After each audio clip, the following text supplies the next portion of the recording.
All right, so today we're diving deep into the Russian education system. Oh yeah, this will be good. I mean, just some of the terms they use are fascinating. Like what? Candidate of sciences, or Yeah. like technicums. I mean, it's a whole different world over there. Yeah, different for sure. But that's what we're here for. Exactly. Yeah. So we've got this awesome excerpt from it's from a website for some Asian Pacific Education Network, Okay. and it lays out the whole Russian Federation's system, like from A to Z. So from preschool all the way up to like the tippy top academic achievements. Sounds comprehensive. Oh, totally. And Right. hopefully by the end we'll understand like not just what they do, but like why they do it that way. The why is always the most interesting part. Like, what are the values and the goals driving these differences? Definitely. Okay, so the foundation general education, what's that look like in Russia? Well, they've got a four-tier system. Starts with preschool, then primary, then lower secondary, then upper secondary. It's 11 years of mandatory schooling total, kind of like a lot of Western systems. So up to around age 18. Yep, pretty much. But there's this one big difference. Oh. To get their certificate of secondary general education, they have to pass this, like, huge final exam. The Unified State Examination. Okay. Covers Russian language and math. So not just like final exams for each class, like one big national exam? Exactly. It's mandatory. Huh. I mean, it makes sense in a way, ensures everyone has like a base level of knowledge. But also, that's a lot of pressure. Definitely a high-stakes situation. Some people argue it helps maintain, like, consistent standards across the country, but others worry about the stress it puts on students. I can imagine. I wonder how students feel about it. Probably a mixed bag. Okay, so that's the path if you're aiming for higher education, right? Yeah. But what about like vocational training for those who aren't going the university route? Oh, they have a whole separate system for that. It's actually really cool, a two-stage system. Yeah, okay. First stage focuses on practical skills, training for specific trades, like to become an electrician or a mechanic, that kind of thing. Makes sense. Get those essential hands-on skills. Right. And then the second stage is where it gets interesting. How so? It's for like mid-career professionals, people already in the workforce. And it's often provided by technicums or colleges. Hold on, colleges? I thought we were talking about vocational training, not university. Yeah, it's a bit of both. That's what's unique about the Russian system. These colleges kind of bridge the gap. They offer more advanced programs, and some of them can actually lead into university. Wow, so you could start with a trade, then level up to a university degree? Exactly. It's like a pathway for those who, maybe discovered a passion for learning later on or want to expand their career options. That's pretty awesome, actually. Opens up a lot of possibilities. Okay, but speaking of university, let's talk about their higher education structure. What's that look like? Okay, so they have 4 levels: bachelor, specialist diploma, master, and doctoral programs. And they use a credit system, like a lot of international systems. Bachelor, master's I get, but what's this specialist diploma? That's where the Russian system gets really unique. It's a 5-year program, typically, and has 2 main purposes. Okay. One, it prepares graduates for very specific professions. Like they come out as, engineers, teachers, chemists, ready to work. But, and here's the twist, it can also be a pathway to doctoral studies. Wait, so it's like a professional degree and a stepping stone to a PhD. Exactly. It's like Okay. a super practical, focused degree that also opens the door to academia if you want to go that route. That's really different. I've never heard of anything quite like that. So how does that compare to their master's program then? Do they target different types of students? You got it. They both can lead to doctoral studies, but the specialist diploma is much more like professionally oriented. Master's programs are more focused on research and those analytical skills. So it's like choosing a career path versus a research path, but way earlier in their academic journey. Fascinating. Yep. And okay, for those who do go all the way, doctoral programs, what's that like in Russia? Oh, this is where it gets really interesting. They have this 2-tier system, a candidate of sciences degree and then a doctor of sciences degree. And the commitment, oh boy, the commitment is serious. How so? A candidate of sciences usually takes 3 years after your specialist diploma or master's. But a doctor of sciences can take anywhere from 5 to 15 years. 5 to 15 years. That's insane. I mean, I guess it shows the dedication, the rigor of their academic system, but wow. Definitely intense. I mean, it makes you wonder, what kind of impact does that have on their research? Does that depth come at the expense of breadth? Or do they just produce these incredibly specialized experts? Lots to think about. Definitely makes you think about the trade-offs. Okay, so we've seen the structure, the paths you can take, but I'm really curious about the why. Like, what are the underlying values that have shaped this system? What are they trying to achieve? That's the million-dollar question, isn't it? Yeah. I think to understand that, we need to look closer at how this system connects to their workforce, their research output, their overall society. Yeah, let's dig into that. It's like we're putting together a puzzle right now, you know? We've seen like the structure, the vocational path, the crazy degrees they have, and it's starting to show how they think about education. Totally. And like their system, their education system, it really shows what they value as a country, like their priorities. Right, so it's a window into their culture. Yeah, like how they view knowledge, expertise, the role of education in their society. It's all there. So zooming out a bit, what do you think all these unique features tell us about their workforce in Russia? I mean, do you think those specialized diplomas mean graduates are more ready to work right away? It's possible, right? They aren't just graduating with some general knowledge. They've already like zeroed in on one specific area. So it's almost like an apprenticeship built right into the degree. Exactly. We're Streamlining that whole process of going from school to work. cool. And for those who take the research route, what about them? How does that whole crazy long doctoral program affect the research coming out of Russia? And that's a good question. On the one hand, they have like tons of time to go super deep into some really complex topics. Years devoted to one project. Yeah, exactly. Yeah. That kind of focus could lead to some major discoveries. Yeah. Stuff that might not happen in a system that's more, time limited. So it's depth over breadth, right? Yeah. Maybe not as many research areas are covered, but the ones they do focus on, they go all in. It is a trade-off. Makes you wonder, though, about the overall pace of, like, scientific discovery. Does this system speed things up by creating these hyper-specialized experts, or does it slow things down because research takes so long? It's almost like comparing a laser beam to a floodlight. I love that analogy. Each one has its own advantages and disadvantages, right? Right, and I guess what you're saying is there's no one best way to structure an education system. No, not at all. Each approach is going to have different ripple effects and impact the kind of knowledge produced in a country. Makes you appreciate the diversity of approaches out there. So, speaking of, how does Russia ensure quality and consistency in their education, especially across such a massive and diverse country? Well, it's complicated, but they have this framework. It's kind of centralized, but also has lots of different parts. So at the top, you have the Ministry of Science and Higher Education. Yeah. They set the standards, oversee accreditation, create the policies for higher education. So the government's kind of steering the ship, making sure there's a certain level of quality. Exactly. But they also have these independent accreditation agencies that evaluate individual schools and programs. Oh, so it's not just top down. Nope. They look at everything. The curriculum, faculty qualifications, research output, even like the buildings and facilities. It's pretty comprehensive. Sounds thorough. And it's great that those results are public, right? Gives students and employers the info they need to make good decisions. Definitely transparency is key. Yeah, especially with those unique qualifications they have and those intense programs, they need a way to make sure those credentials are meaningful. Exactly. A good quality assurance system is vital for maintaining the value of their degrees both within Russia and internationally. Makes sense. So we've talked about the doctoral programs. Those are super rigorous.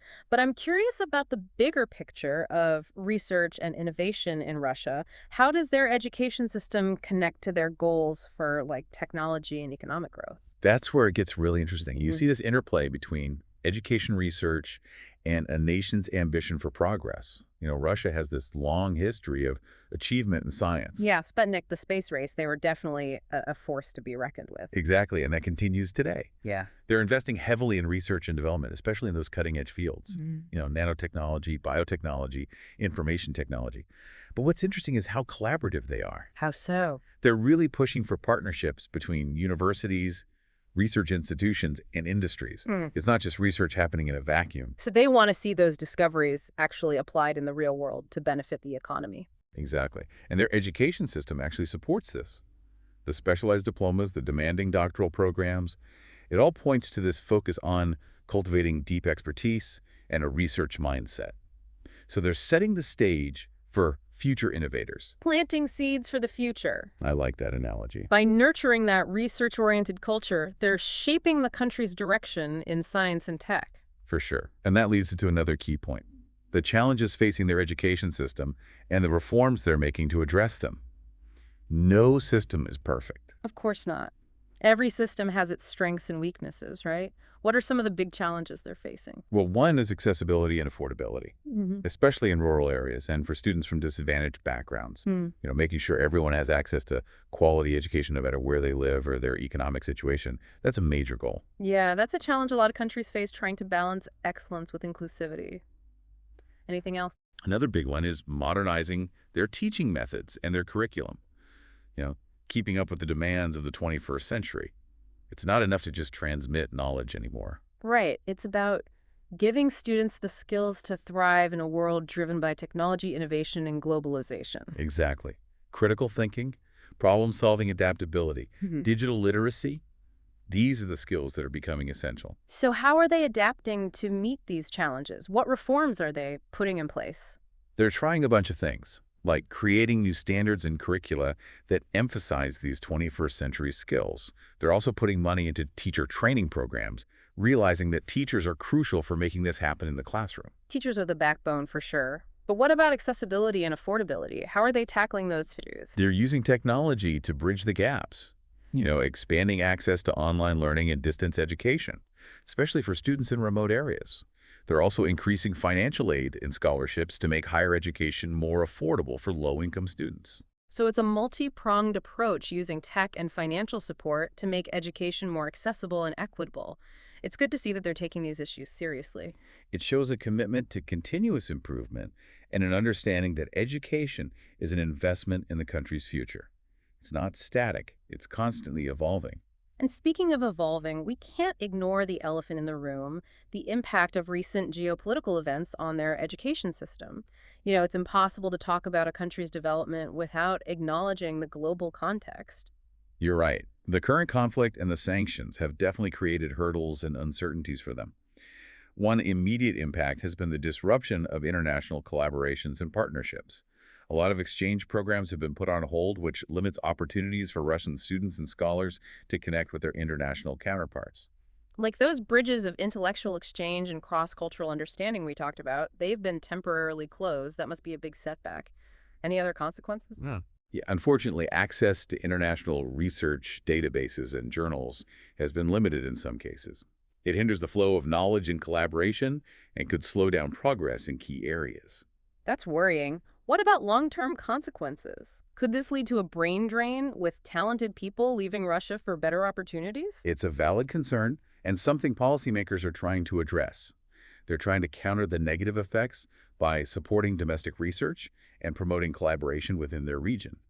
They're also looking at new international partners in Asia, Africa, and Latin America. Diversifying the partnerships and focusing on internal resources. Makes sense. So, apart from the disruption to international collaboration, are there any other noticeable changes happening?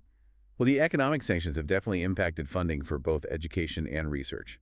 Universities and research institutions are facing budget limitations, which affects everything from faculty salaries to infrastructure. Tough situation all around. It is. And it shows how education is tied to the political and economic realities. But sometimes upheaval forces a system to be more resilient and adaptable. So, are there any signs of innovation or new approaches coming out of these challenges? Definitely. We're seeing more emphasis on entrepreneurship and practical skills development, recognizing that they need a more adaptable workforce. And they're expanding online learning and distance education programs, not just to make education more accessible, but also to create more flexible learning environments. It's like those limitations are pushing them to be more creative. Exactly. They're hitting obstacles, but finding ways not just to survive, but maybe even come out ahead. Shows their commitment to improvement and their willingness to think outside the box. And they know that education is key to navigating a world that's constantly changing. Okay, but we can't talk about education today without recognizing the impact of global trends and internationalization.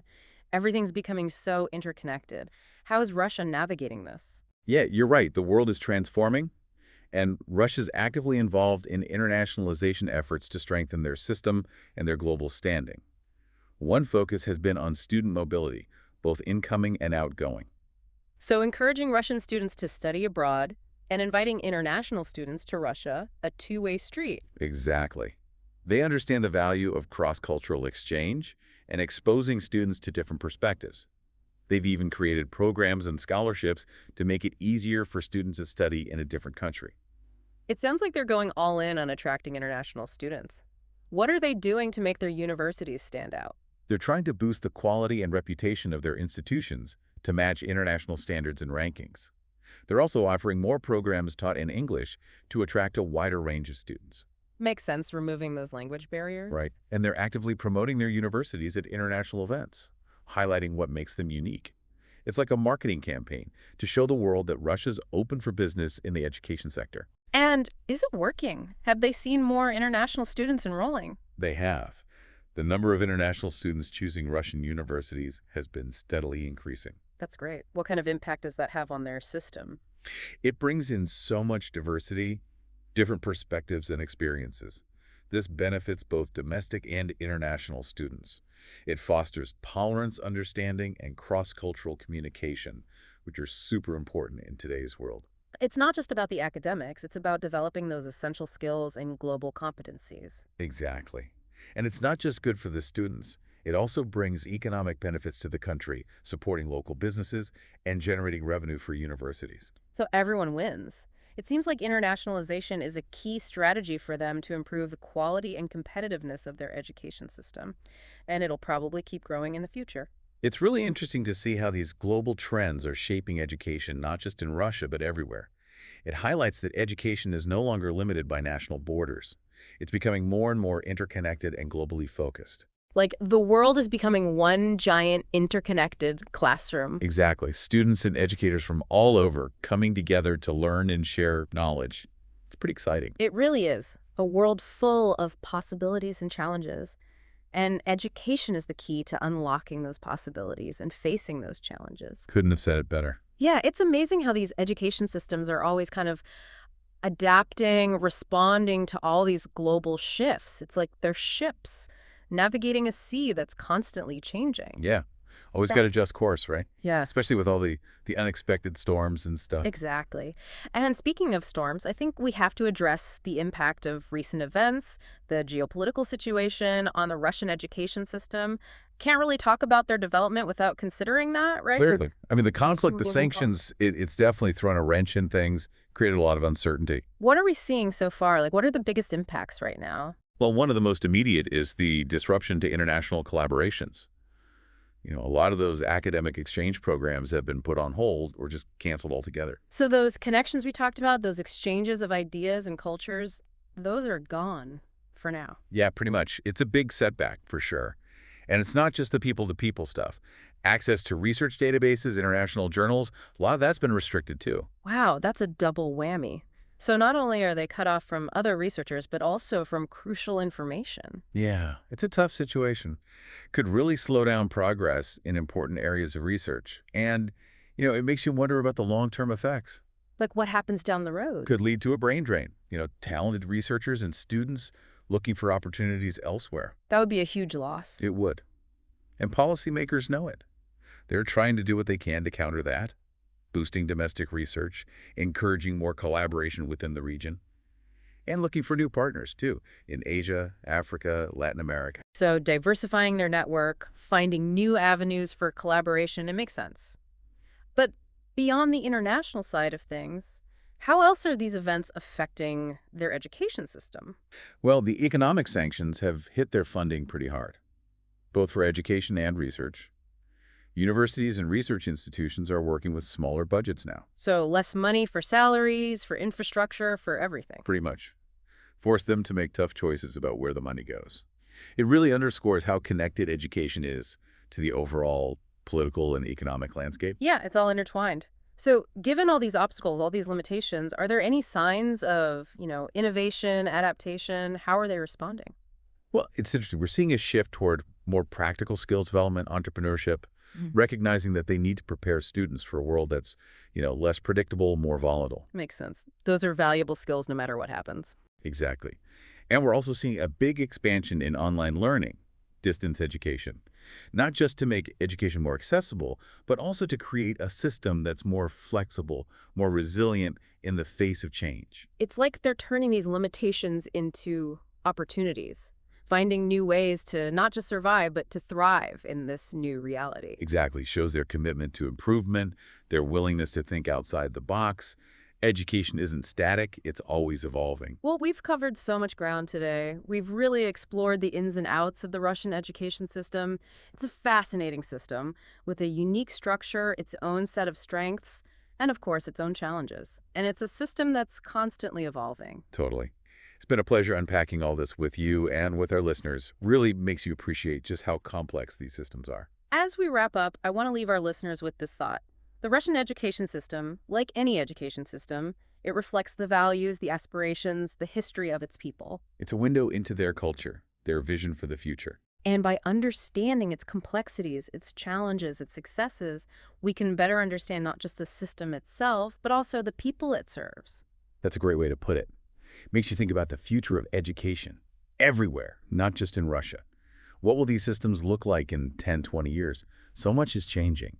That's a question we'll keep exploring for sure. But for now, I want to thank you, our listeners, for joining us on this deep dive into the Russian education system. We hope you found it insightful, engaging, and maybe even sparked some new questions. Remember, learning is a journey, not a destination. So keep exploring, keep questioning, and keep expanding your horizons. Until next time.